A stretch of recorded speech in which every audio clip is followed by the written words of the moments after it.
Hi.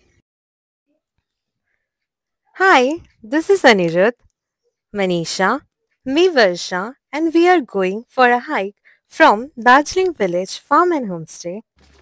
হাইকটা শুরু হলো homestay থেকে আর প্রথমেই আমরা ঢুকলাম একটা সুন্দর চা বাগানে। লাশ গ্রিন চা গাছ দিয়ে ভরা পুরো এলাকা। চারদিকে রোলিং হিলস এর উপরে চা গাছগুলো লাইনে লাইনে সাজিয়েছিল, একদম পোস্টকার্ডের মতো।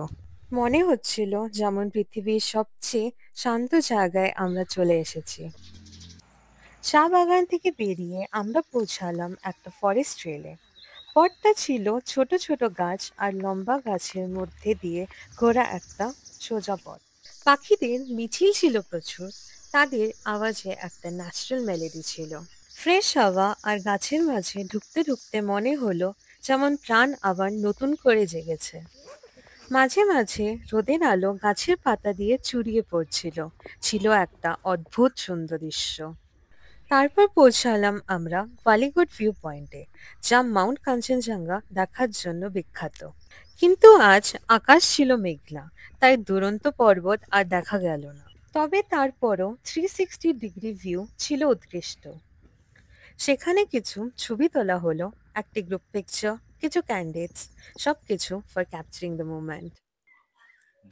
গলিগড় থেকে আর কিছু দূর গিয়ে পৌঁছালাম একটা ফাইন ফরেস্টে।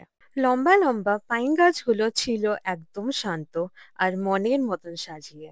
গাছের উপর দিয়ে রোদ ঢুকে পড়ছিল যেন একটা ফিল্টারের মতো। পথের নিচে শুকিয়ে পড়ে থাকা পাতা আর মাঝে মাঝে একটা হালকা হাওয়ার ঝোঁকা। কোনো আওয়াজ ছিল না, শুধু নিজেকে শোনা যাচ্ছিল।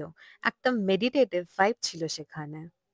শেষে পৌঁছালাম একটা মনেস্ট্রিতে, যেটা 1818-তে তৈরি হয়েছিল। ছোট, প্রাচীন এবং অনেকটা কোয়াইট ছিল জায়গাটা। প্রিয় ফ্ল্যাগস গুলো হাওয়াতে উড়ছিল। ওখানে চোখে পড়ল একটি সুন্দর অর্কিড আর ছোট মংসরা যারা পূজার জন্য প্রিপারেশন করছিল। ভিতরে বুদ্ধার মূর্তির সামনে একটু প্রণাম করে আমরা বের হলাম। আবার ফিরলাম আমরা ওই সুন্দর ফরেস্টের পথ দিয়ে নিজেদের হোমস্টের জন্য, বাট এইবার অল্প টাইম নিয়ে সিনারি এনজয় করতে করতে। চা বাগানের মাঝ দিয়ে হাঁটতে হাঁটতে ফিরে আসলাম আমাদের হোমস্টের পাশের টি স্টেটে। হাইকটা ছিল ছোট, কিন্তু মন ভরে দেওয়ার মতো। এভাবেই আমাদের একটি ছোট কিন্তু স্মৃতিময় হাইক শেষ হলো। Hi, hello. কেমন লাগলো তোমাদের এই ট্রেলের এক্সপিরিয়েন্সটা? খুব সুন্দর। হ্যাঁ, মানে এত সুন্দর চা বাগানের সুন্দর একটা ভিউ দেখতে দেখতে এলাম। সকালে কাঞ্চনজঙ্ঘা দেখা গেছিল, বাট যখন ট্রেলের এন্ড পয়েন্টে পৌঁছলাম তখন দেখলাম কাঞ্চনজঙ্ঘা অবর্ণনীয় একটা সুন্দর ভিউ। That's beautiful. মানে everyone should Yeah. take it. This is the USP of this this particular experience. কেমন লাগলো দার্জিলিং এক্সপিরিয়েন্স করে? বিকজ দার্জিলিং এ মোস্টলি মল রোড এন্ড ওই সাইডটা কভার করে। আমরা দার্জিলিং আগে এসেছি, এই জন্য আমরা চাইছিলাম যে দার্জিলিং থেকে খুব দূরে না, মানে ধরো আধা ঘন্টার মধ্যে পৌঁছে যাবো। বাট আমরা মানে এই নেচারের মধ্যে থাকবো, দার্জিলিং এও ঠিক আছে, ক্যাফে গুলো এক্সপ্লোর করা যাবে।